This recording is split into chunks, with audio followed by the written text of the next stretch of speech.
Pues vamos a la carta a los Colosenses, capítulo 1.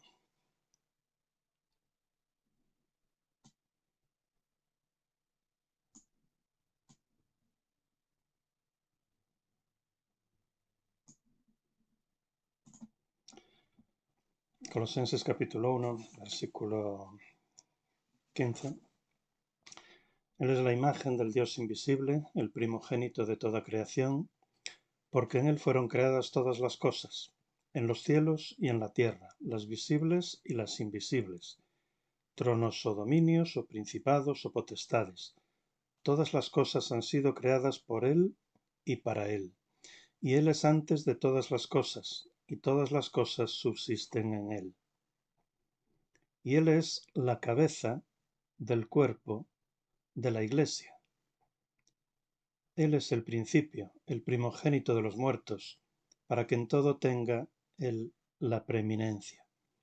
Por cuanto agradó al Padre que en Él habitara toda plenitud, y por medio de Él reconciliar consigo todas las cosas, así las que están en la tierra como las que están en los cielos, haciendo la paz por la sangre de su cruz. Hoy vamos a ver solo el versículo 18 y no todo, simplemente. Y Él es la cabeza del cuerpo de la Iglesia. Jesucristo es la cabeza. Sabéis que todos los cuerpos tienen una cabeza, ¿verdad? Pues Él es la cabeza del cuerpo que es la Iglesia. Antes de comenzar, unas cuestiones previas, unas observaciones previas. Primero,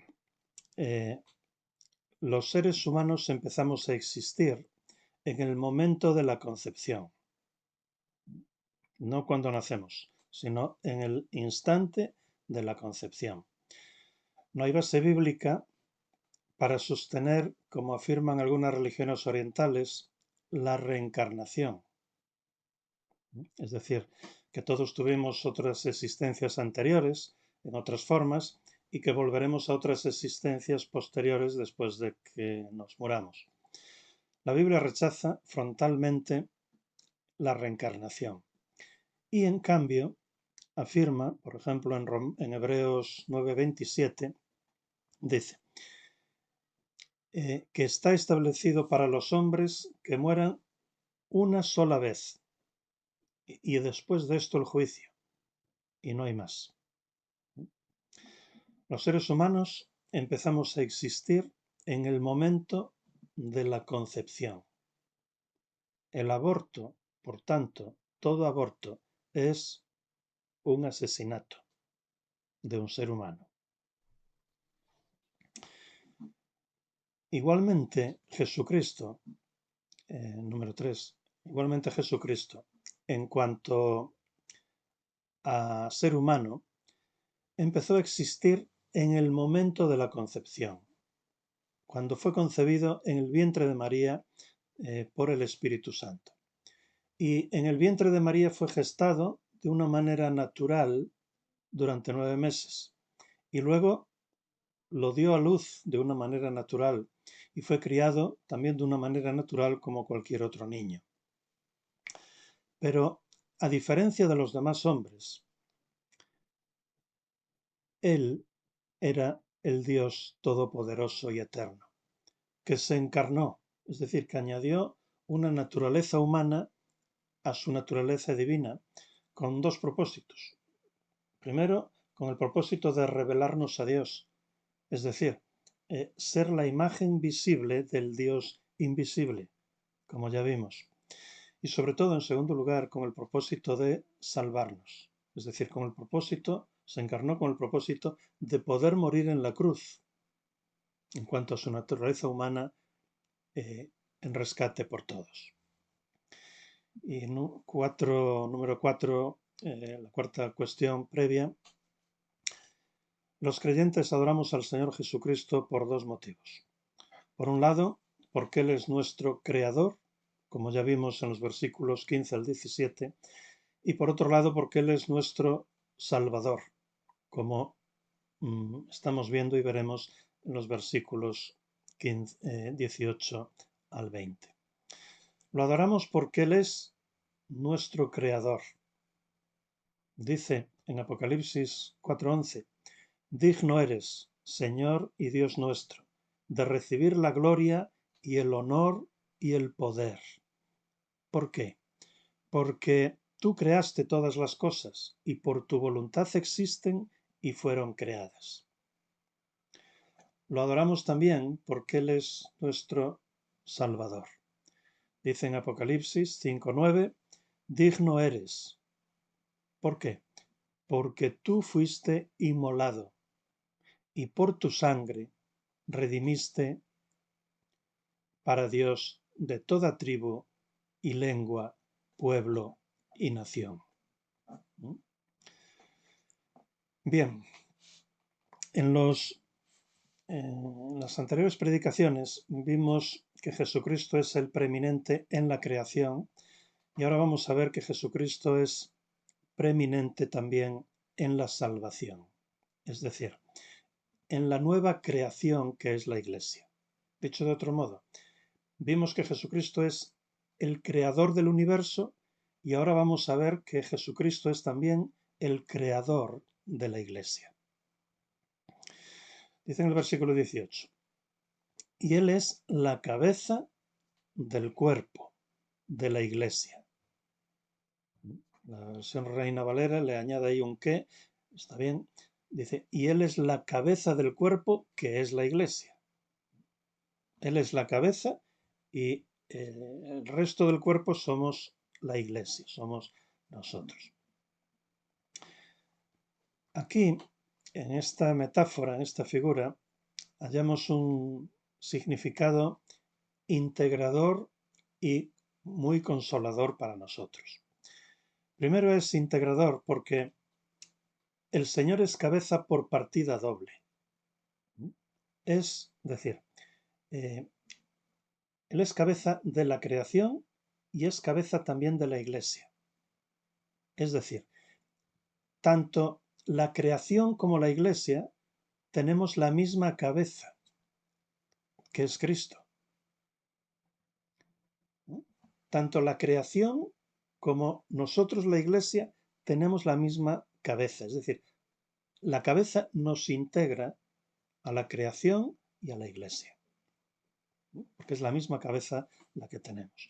Y segundo, esa integración nos consuela porque cambia nuestra cosmovisión, nuestra manera de ver el universo y la vida, ya que el autor del universo, como ya vimos, es también nuestro autor, nuestro amigo y nuestro salvador. Por tanto, en él se unifica la teología y la ciencia. No hay una división excluyente entre fe y razón, entre fe y ciencia, entre el orden material y el espiritual. No hay lugar a ese dualismo platónico, como vimos el otro día, que decía que la materia era mala y el espíritu bueno. No, no. La materia también fue creada por el Señor Jesucristo. Él es la cabeza también de la materia. Por tanto, la materia es buena. No hay esa división entre lo material y lo espiritual. No hay una división excluyente entre el universo y la Iglesia, porque Él es el creador, el sustentador y el soberano de ambos, del universo y de la Iglesia. Por tanto, nosotros, como pueblo suyo, podemos hallarnos cómodos, podemos sentirnos cómodos tanto en la Iglesia como en el universo. Porque el universo, la creación en la que vivimos, también fue creada por Él. Y además fue creada para nosotros. Entonces, podemos y debemos sentirnos cómodos viviendo en el universo, en la creación, en la naturaleza. A pesar del pecado que nos contaminó a nosotros y contaminó también a la naturaleza. En Colosenses encontramos una novedad en las cartas de Pablo. Pablo ya había escrito otras cartas, había escrito Gálatas, primera y segunda de Tesalonicenses, había escrito la primera y la segunda de Corintios, había escrito la carta a los romanos, pero aquí encontramos una novedad. En esas cartas anteriores, Pablo había descrito a la Iglesia como cuerpo de Cristo.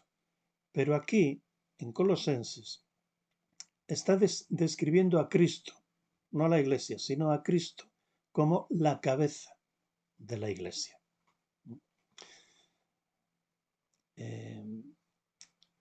Su propósito era mostrar que en el único cuerpo de Cristo hay muchos miembros. Hay pies, hay manos, hay ojos, hay orejas. Es decir, su propósito era mostrar que en el organismo de la Iglesia había muchas funciones y dones.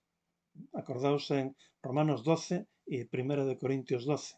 Describe a la Iglesia como el cuerpo de Cristo, en la que hay muchas funciones y dones distribuidos entre todos los miembros y que cada miembro debía usar esos dones en beneficio de la Iglesia, en beneficio del cuerpo. Dicho de otro modo, el propósito de Pablo, al utilizar la metáfora del cuerpo, era mostrar la interdependencia de todos los miembros, la responsabilidad mutua de unos miembros para con otros, la diversidad maravillosa que hay dentro del cuerpo de Cristo y, en cuarto lugar, la armonía de funcionamiento de una iglesia sana. Es verdad que muchas veces nos quejamos de que en la iglesia no hay mucha armonía, pero yo estoy hablando que en una iglesia sana, en un cuerpo de Cristo sano, sí que hay armonía. Sin embargo, la verdad que debía subrayarse en la iglesia local de Colosas era otra, era la supremacía y la preeminencia de Cristo en todo, frente a esos falsos maestros que enseñaban lo contrario. Por eso se destaca aquí que Cristo es la cabeza de la creación y de la Iglesia. No obstante, aún en esas cartas anteriores al cautiverio, donde se dice que la Iglesia es el cuerpo de Cristo, contienen también la idea tácita de que Cristo es la cabeza de la Iglesia, ¿verdad? Porque los cuerpos se supone que tienen cabeza, ¿no? Bien, Él es la cabeza del cuerpo que es la Iglesia. Cristo es la cabeza en dos sentidos. En un sentido orgánico y en un sentido gobernante. Orgánico y gobernante. Como cabeza orgánica, Él es la fuente de la vida y del crecimiento de la Iglesia. Como cabeza orgánica, Cristo es la fuente de la vida y del crecimiento de la Iglesia. Por ejemplo, vamos a leer un poco más adelante en Colosenses 2:19, donde dice que la cabeza, Cristo, por la que todo el cuerpo, siendo nutrido y unido por las coyunturas y ligamentos, se desarrolla con el crecimiento de Dios. Y encontramos otra figura, otra metáfora, en el Evangelio de Juan, capítulo 15, versículo 5, muy conocida también, donde dice Jesús: yo soy la vid, vosotros los pámpanos, es decir, las ramas. El que permanece en mí y yo en él, éste lleva mucho fruto, porque separados de mí nada podéis hacer. Jesucristo es la cabeza orgánica de la Iglesia, por cuanto es su fuente de la vida y su fuente de crecimiento. En una vid, por ejemplo, la savia parte de las raíces, sube por el tronco y del tronco, que es Cristo, pasa a las ramas, a los pámpanos, que somos nosotros. Cristo es la fuente de la vida y del crecimiento de la Iglesia. Pero además de ser cabeza orgánica, Jesucristo es cabeza gobernante. o directriz de la Iglesia, por cuanto ejerce autoridad y dirección sobre la Iglesia.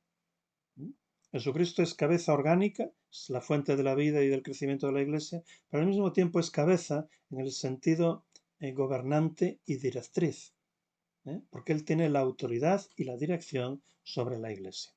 Por ejemplo, si yo levanto la mano, ¿por qué la levanto? Porque mi cabeza le da la orden a la mano y la mano, si el cuerpo está sano, obedece, ¿no? Y se levanta. Cuando pues se dice que Cristo es la cabeza de la Iglesia, ambos sentidos, el cabeza orgánica y cabeza gobernante, están incluidos, aunque según el contexto a veces se destaca uno y a veces se destaca otro. Pero Jesucristo es la cabeza orgánica y gobernante o directriz de la Iglesia. La conclusión a la que Pablo quiere llegar, el porqué de Pablo dice esto de Jesucristo, es que si el Hijo de Dios es la cabeza orgánica y gobernante de la Iglesia, entonces la Iglesia no depende de ninguna criatura, sea un ángel o sea lo que sea, sino que depende únicamente de Cristo. Esta es la implicación por la que Pablo dice esto para rebatir a los maestros del error allí en Colosas. Así que seguramente cuando Dios creó el cuerpo humano, con su cabeza orgánica y directriz, porque nuestro cuerpo humano, la cabeza, es el órgano principal del cuerpo y el que gobierna el cuerpo es la cabeza. Seguramente cuando Dios creó el cuerpo humano lo construyó así para que pudiera servir como símbolo, como ejemplo de la cabeza orgánica y directriz de la Iglesia, que es el Señor Jesucristo. La idea de que Cristo es la cabeza del cuerpo de la Iglesia es una de las más reveladoras figuras, en este caso una metáfora, de la creación, de la relación que existe entre Cristo y su Iglesia. Él es la cabeza de su Iglesia, de la Iglesia. La Iglesia somos el cuerpo de Cristo y Él es la cabeza, cabeza orgánica y cabeza gobernante o directriz. Bien, hasta aquí el comentario directamente de Colosenses de hoy. Y quisiera terminar con una aplicación cercana.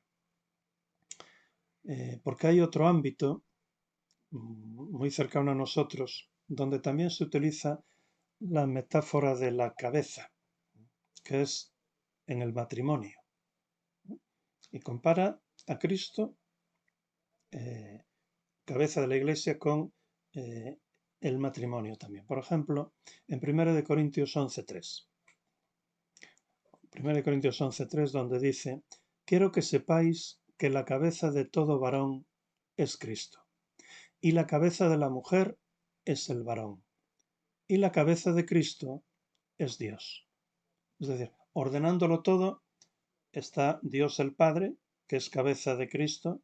Cristo es cabeza del varón o del hombre, y él, el esposo, es cabeza de la esposa. El Padre, el Hijo, el esposo y la esposa. Y no hay aquí ninguna connotación peyorativa. Fijaos que el Padre es cabeza del Hijo, y no por eso el Hijo, que es igual al Padre e igual al Espíritu, se siente menospreciado. Son funciones diferentes. El Padre es igual al Hijo, igual al Espíritu Santo, iguales en sustancia, en naturaleza, pero con funciones diferentes. No hay aquí ningún carácter peyorativo. Igualmente, cuando dice que el esposo es cabeza de la esposa, tampoco hay ningún carácter peyorativo. Bien. Y otros versículos en Efesios capítulo 5, versículos 22 al 24, donde dice: las casadas estén sujetas a sus propios maridos como al Señor. ¿Por qué? Y explica: porque el marido es cabeza de la mujer, así como Cristo es cabeza de la Iglesia. Fijaos lo que dice. Hemos visto lo que significaba que Jesucristo fuera cabeza de la Iglesia, cabeza orgánica y directriz. Y aquí está diciendo que las esposas, las casadas, estén sujetas a sus propios maridos, no a los otros, sino solo a sus propios maridos, como al Señor, porque el marido es cabeza de la mujer, así como Cristo es cabeza de la Iglesia, la cual es su cuerpo y Él es su Salvador. Así que, saca esta conclusión Pablo, por tanto, o así que, como la Iglesia está sujeta a Cristo, así también las casadas lo estén a sus maridos en todo. Comentamos antes algo sobre la mentalidad, los valores de este mundo y la mentalidad, los principios, los valores que debe tener un cristiano, que son distintos a los del mundo. Los criterios, los valores del mundo son diferentes a los valores que encontramos en la palabra de Dios. Debemos de transformar nuestra mente para ir pasando de unos valores a otros. Vivimos en una generación, en un mundo que no soporta el concepto de, por un lado, no soporta el concepto de autoridad y sumisión. Nadie debe someterse a nadie y todos debemos de hacer prevalecer nuestros propios criterios y derechos. Aunque, al mismo tiempo, por otra parte, se da la paradoja de que en muchos ámbitos aceptamos y funcionamos sin ningún problema bajo el orden de autoridad y sumisión. Por ejemplo, en la esfera militar, es donde mejor se ve, pues hay un orden de autoridad y de sumisión. En el ámbito laboral ocurre lo mismo. Yo tengo un jefe que me da mandamientos y yo me someto a él. Y no por eso me siento ni discriminado ni tratado peyorativamente. Hay un orden de autoridad y de sumisión, de obediencia. En el ámbito deportivo, Francis, ¿quién manda en el partido? El árbitro, ¿no? Y porque el árbitro tenga un criterio y sienta un criterio, a los jugadores, pues ellos se someten al árbitro, tienen que someterse al árbitro. En el ámbito familiar, los padres tienen autoridad sobre los hijos. Los hijos deben de someterse a los padres. Iba a decir al revés, a veces pasa, pero no, los padres tienen autoridad sobre los hijos. Pero al llegar al ámbito del matrimonio, el marido ya no se considera cabeza. Si acaso se dice que los dos son la cabeza de la familia en partes iguales.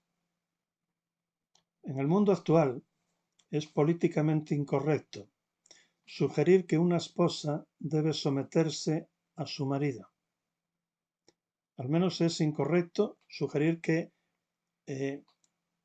ella debe someterse a él y no que ambos deben de someterse unos a otros, el uno al otro. Sin embargo, el Nuevo Testamento, la Biblia, usa la metáfora de la cabeza para describir al marido, como hemos visto en 1 Corintios 11:3 y en Efesios 5:22 al 24. De la misma manera que utiliza la metáfora para Cristo, la utiliza para el marido. De la misma manera. Compara una cosa con otra. Para arreglarlo, a veces se nos dice que la idea de cabeza no tiene que ver con autoridad y sumisión. El marido solo sería cabeza de la esposa en el sentido de asumir su responsabilidad por ella y de velar por su bienestar, pero no en el sentido de tener derecho a mandar, tomar decisiones o ejercer autoridad en la familia. Eso se dice muchas veces en nuestro ámbito eclesial, ¿eh? Influidos por el progresismo de este mundo, en iglesias progresistas. Sin embargo, es de notar que tanto en Corintios como en Efesios, que hemos leído, el apóstol mezcla su enseñanza acerca del marido como cabeza de su esposa con la enseñanza acerca de Cristo como cabeza de la iglesia. Las mezcla, las equipara. Por lo cual sería altamente sospechoso cualquier interpretación que haga de los dos, de Cristo y del marido, que sean cabezas en sentidos distintos. Lo que vale para uno tiene que valer para el otro.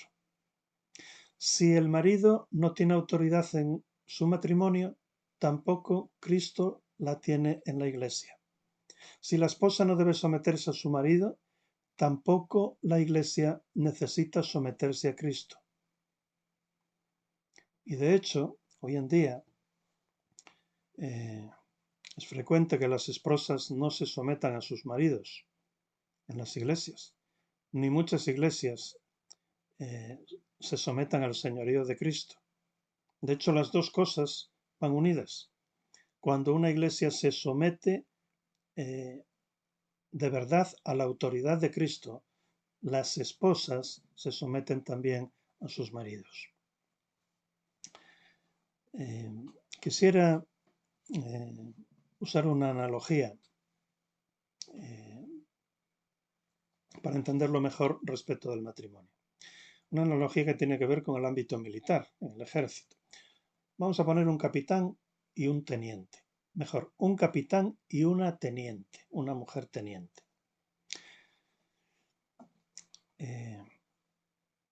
El capitán le da órdenes a la teniente y la teniente las cumple y no se siente ni menospreciada ni humillada en ese ámbito. El esposo y la esposa son como un capitán y un teniente y una teniente del ejército.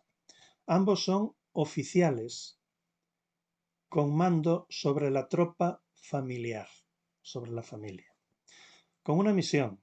La misión es servir y glorificar a Dios de la manera más productiva posible durante los años que Dios nos deje vivir en este mundo. Normalmente, el capitán y la teniente, que se aman y respetan profundamente, dialogarán y tomarán las decisiones por consenso. Pero cuando no hay acuerdo, sino que cada uno tiene un punto de vista diferente, el hombre no puede imponer su posición por la fuerza, sino que la mujer debe de someterse voluntariamente. Repito, en el matrimonio el hombre no puede imponer su criterio por la fuerza. Debe de ser la esposa la que se someta voluntariamente, no por la fuerza, voluntariamente. Eso es el principio y el criterio divino como Dios nos ha creado. Dicho de otro modo, la autoridad del hombre no es coercitiva. Esto significa que no puede imponerse por la fuerza, coercitiva. La autoridad de un guardia civil o de un policía sí es coercitiva, puede imponer el cumplimiento de las leyes por la fuerza. En el matrimonio no. Y la sumisión de la mujer debe de ser voluntaria. Siempre tiene que ser voluntaria, nunca puede ser forzada. La mujer sabia, consciente de su papel y responsable con la misión, debe de decir a su capitán: yo creo que debemos de ir por ahí, y tú crees que debemos de ir por allí, pero es tu responsabilidad decidir cuál camino seguir. yo te apoyaré en la decisión que tomes. Dios te va a pedir a ti cuentas por la decisión, pero a mí me va a pedir cuentas por mi apoyo. La mujer tiene el privilegio de descansar en su marido, de confiar en su marido, de apoyar a su marido y de ser amada por su marido. Este tiene la responsabilidad de la dirección general de la familia, contando siempre con su necesaria e imprescindible ayuda idónea. A partir de Génesis capítulo 2 y versículo 7, Dios nos explica por qué y de qué manera hizo a la mujer. Dios hizo Eva para Adán, no a Adán para Eva, ni el uno para el otro. En Génesis Dios hizo Eva para Adán, para que fuera su ayuda idónea. Dice en el comentario de Matthew Henry de la Cueva sobre Génesis 2:22, dice, la mujer fue formada de la costilla de Adán, es decir, del costado.